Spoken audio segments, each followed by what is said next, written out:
Kunci anda sukses dunia akhirat, percayalah takdir. Dan semua takdir itu baik, tapi kita belum tahu rahasianya. Saya di Indonesia, itu yang saya ambil pelajaran. Kita orang Indonesia selalu harus dunia. Tidak ada akhirat sendiri. Dunia dan mau kaya di dunia kaya, selamat di dunia selamat. Jadi dunia itu harus dibawa. Kalau udah bahasanya akhirat, pasti orang bertanya, terus dunia kita gimana? Makanya begitu saya membaca sukses dunia akhirat, wah ini Indonesia ini.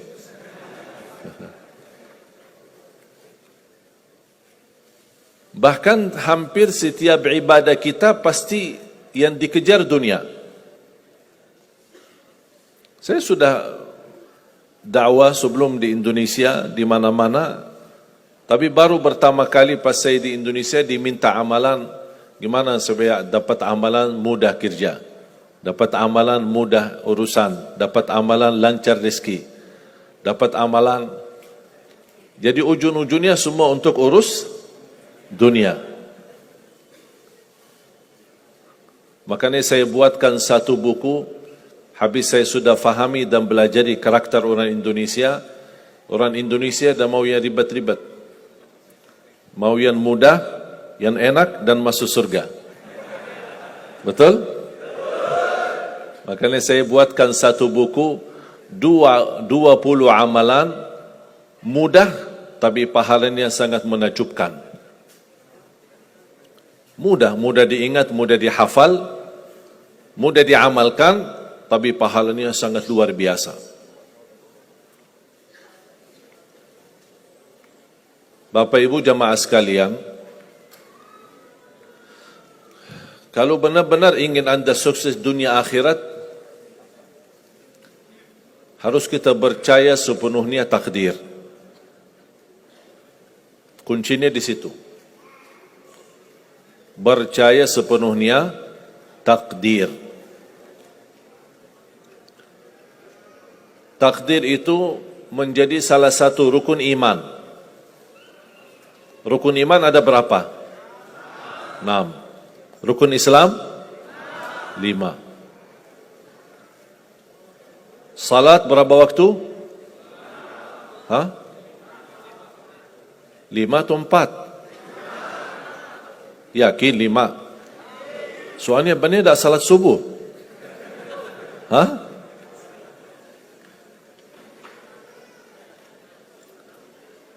Takdir itu menjadi salah satu rukun iman. Tapi banyak di antara kita yang belum percaya sepenuhnya soal takdir. Dan kita sifat manusia, mohon maaf, suka tidak adil. Contoh, kalau Allah berikan karunia, nikmat, pertama kita lupa bersyukur. Yang kedua, kita tidak pernah berkata sama Allah, ya Allah kenapa aku dapat nikmat ini? Tapi sebaliknya, kalau kita diuji oleh Allah, kita kurang sabar, dan kita bertanya sama Allah, ya Allah kenapa saya diuji? Faham enggak? Kalau kita dapat nikmat, ada enggak orang-orang yang lulus misal ujian, dia berkata, ya Allah kenapa saya lulus ujian? Tak pernah. Tapi kalau dia tidak lulus, dia bilang apa? Ya Allah kenapa saya tidak lulus? Ketika ditimpa musibah, dia selalu merasa nyesal atau merasa sakit hati, tersinggung. Berkata sama Allah, kenapa saya diuji? Padahal saya orang baik. Saya jaga salat, saya berusaha mendekat sama Allah. Tapi saya merasa bertambah berat ujiannya. Tapi sebaliknya, ketika diberikan nikmat, dia tidak pernah menyebutkan, ya Allah kenapa saya mendapatkan nikmat ini? Kayaknya si fulan lebih fantas mendapatkan nikmat. Itu tanda manusia tidak adil. Tidak bersikap adil. Makanya subhanallah, semakin anda mantap imannya terhadap takdir, semakin hidupmu jadi nikmat. Saya kasih contoh.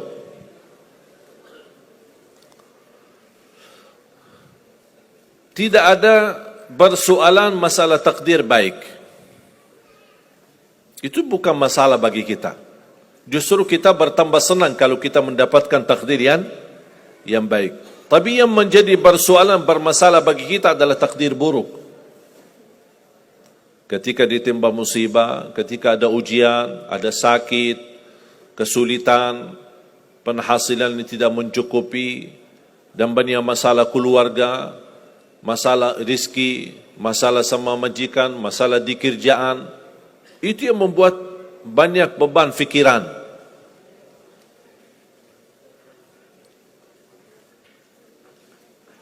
Tapi kita harus tahu, sebenarnya walaupun takdir itu ada baik, ada buruk, kenyataannya buruk, nampaknya buruk, tapi hakikatnya baik. Hakikatnya baik. Tapi kapan kita bisa tahu takdir yang buruk ini bisa menjadi baik bagi kita? Belum tentu sesaat terjadi ujian itu.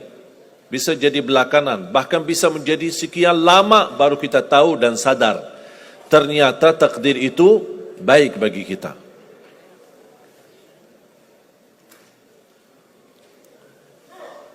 Saya kasih contoh melalui cerita.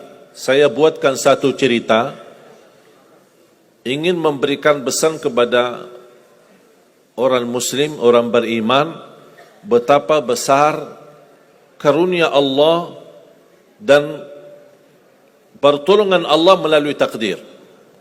Ada seorang berdoa, dan saya yakin anda semua berdoa. Setiap berkesempatan, setiap salat, setiap sujud atau tahajud, duha, pasti anda semua berdoa. Ada yang diinginkan, ada yang hajat-hajat yang belum terkabul, belum tercapai. Bertemu orang salih, bertemu ulama, bertemu habib, minta didoakan, tolong doakan, semoga lancar urusan saya, semoga dapat jodoh, semoga insya Allah dapat keturunan, semoga hasil dan rezeki yang saya dapatkan menjadi barakah dan bermanfaat bagi saya dan keluarga. Ada orang berdoa kepada Allah Subhanahu wa taala. Mohon jamaah sekalian dengar cerita ini baik-baik, karena ada pesan hikmah yang kita bisa ambil.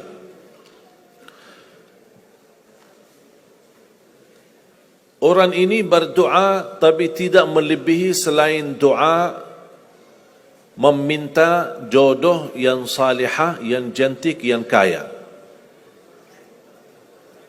Itu aja doanya, dari yang lain. Setiap salat, ya Allah, jodoh yang salihah, yang cantik, yang kaya. Tahajud, ya Allah, jodoh yang salihah, yang cantik, yang kaya. Doa pas buka puasa, itu aja doa, tidak ada yang lain. Tidak minta ampun, tidak minta rahmat, tidak minta karunia, tidak minta keselamatan. Butuh banget ini jodohnya. Dapat rezeki sedikit, dapat kemudahan berangkat haji. Selama dia berhaji, selama dia tawaf 7 kali, itu aja doanya. Ya Allah, jodoh yang salihah, yang cantik, yang kaya.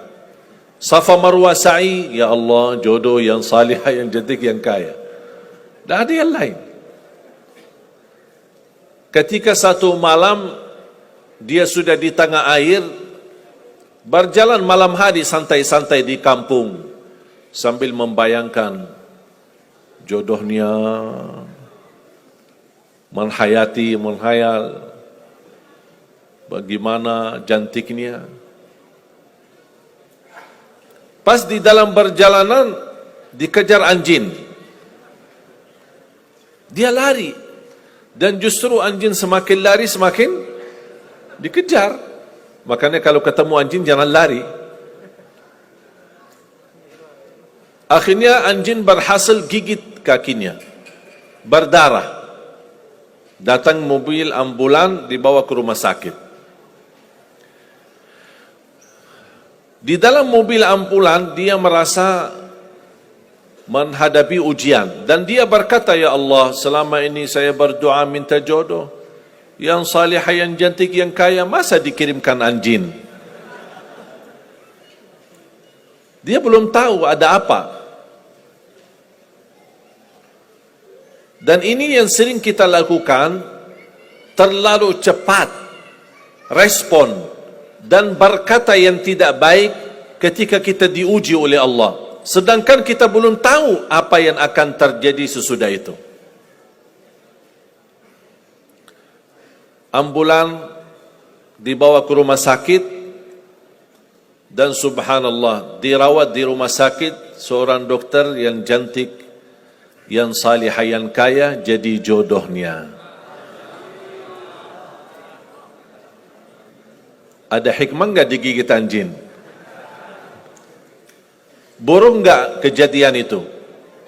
Buruk, digigit anjing pasti buruk. Tapi ternyata di dalam keburukan Allah menyediakan sesuatu kebahagiaan, sesuatu kebaikan, tapi kita belum tahu. Ternyata Allah sudah kabulkan doanya.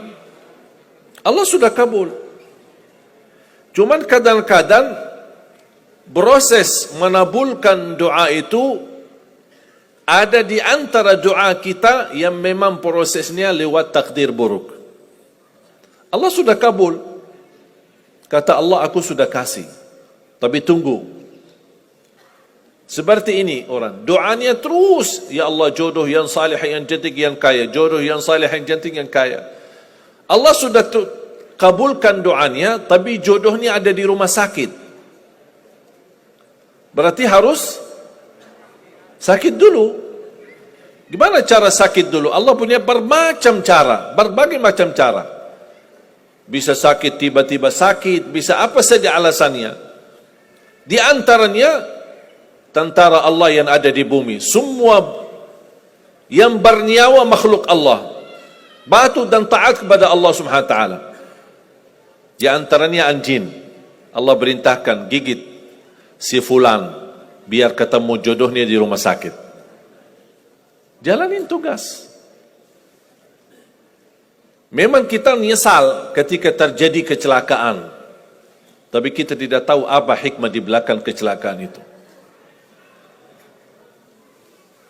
Dan sering saya bilang sama jemaah, mudah-mudahan Allah kabulkan semua hajat-hajatmu.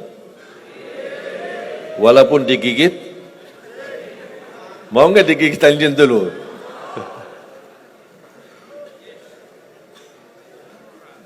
Sebenarnya kalau kita tahu rahasia takdir, apapun yang akan terjadi, kita tidak ada kekhawatiran. Karena kita tahu sesudah ujian ini pasti ada sesuatu kebaikan. Dan yakini Bapak Ibu, Allah Subhanahu wa taala Maha baik. Allah tidak senang menyusahkan hambanya. Tapi kadang-kadang proses untuk menuju kebaikan ada kesulitan dan tantangan. Seperti cerita seorang bapa yang bercita-cita untuk berhaji. Saya bertemu seorang jamaah, usia sudah mungkin 80-an, 80 tahun lebih. Saya pas bertemu diceritakan ini marbot masjid, ahli masjid. Saya berdialog bertahun-tahun, Masya Allah, kerjaannya hanya lap-lap masjid, bersihkan masjid, jaga masjid. Saya berkata sama beliau, Pak, apa yang Bapak inginkan? Tahu enggak jawabannya apa? Saya ingin haji. Tapi saya orang tidak mampu. Doakan mudah-mudahan saya bisa haji. Saya bilang, insya Allah Pak, kalau soal haji, soal umrah, itu tidak tergantung dengan kemampuan. Ada orang yang tidak punya uang sama sekali, tapi dapat dipanggil bisa haji. Karena haji dan umrah itu hadiah dan panggilan Allah Subhanahu wa taala bagi hambanya. Bahkan justru ada orang yang banyak hartanya tapi tidak tertutup hatinya untuk ke tanah suci. Boleh kita bercita-cita, berkeinginan ke tanah suci, tapi jangan digantungkan persoalan ini masalah kemampuan. Nanti kalau saya ada uang, saya mau haji dan umrah. Belum tentu saat sudah ada uang, belum tentu haji dan umrah. Kalau belum dipanggil oleh Allah Subhanahu wa ta'ala. Saya berkata sama beliau, Bapak kalau sudah saatnya dipanggil oleh Allah, pasti Bapak akan berhaji. Tiba-tiba saya menerima telefon dari anak beliau. Habis saya ketemu kira-kira beberapa bulan, saya terima telefon menyampaikan bapaknya kecelakaan. Kok gimana kecelakaan? Apa ceritanya? Dia bilang habis keluar dari masjid, pulang malam hari, nampaknya ada mobil, pas ayahnya lagi seberang jalan, ada mobil tidak memperhatikan, kemudian tabrak. Alhamdulillah tidak terlalu parah, cuman perlu dirawat di rumah sakit sedikit, sebentar. Saya ke sana, pergi. Rumah sakitnya di mana? Dikasih tahu alamatnya. Saya datang kunjung silaturahim. Pas beliau bertemu dengan saya, nangis dan pingin peluk saya. Dan terus saya tanya gimana? Kata beliau, ada cerita yang istimewa terjadi sama saya. Ternyata orang yang menabrak beliau, orang yang kaya.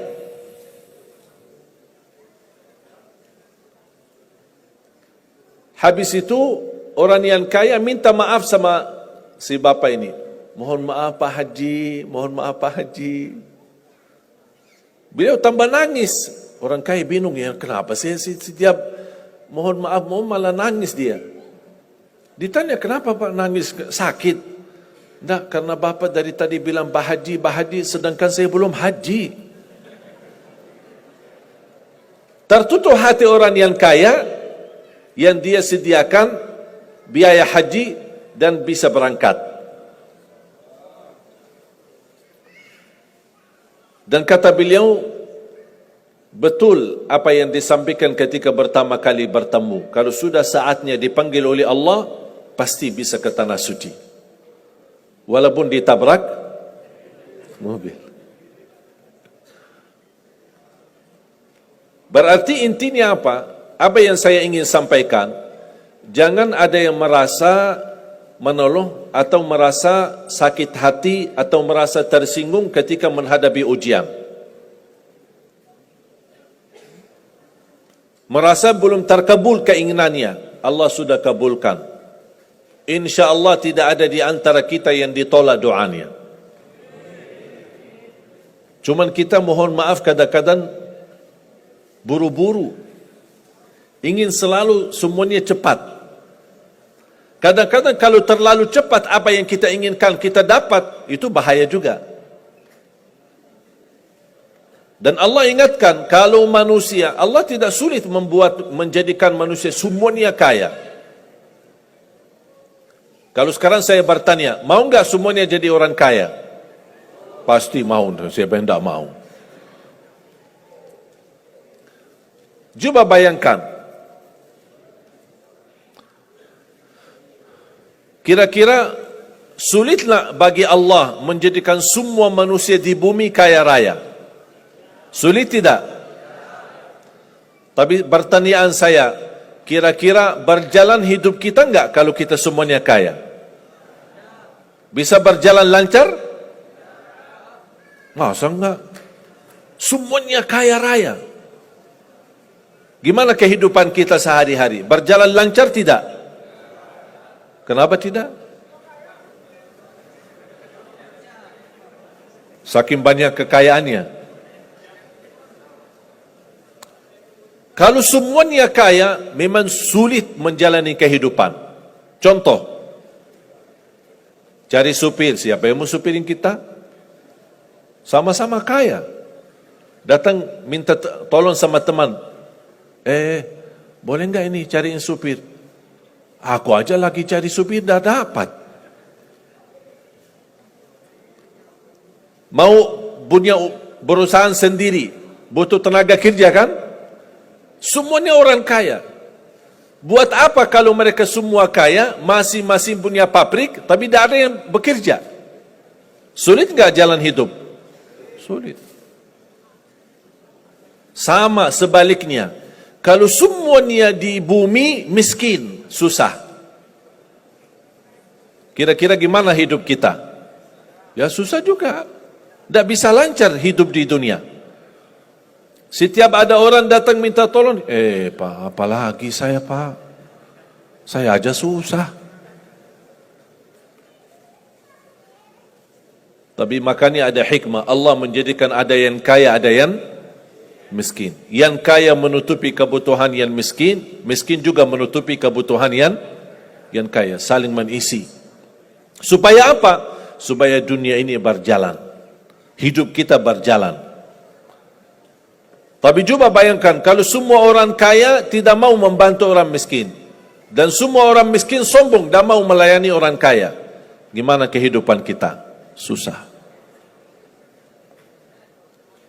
Makanya jemaah sekalian, kunci anda sukses dunia akhirat, percayalah takdir.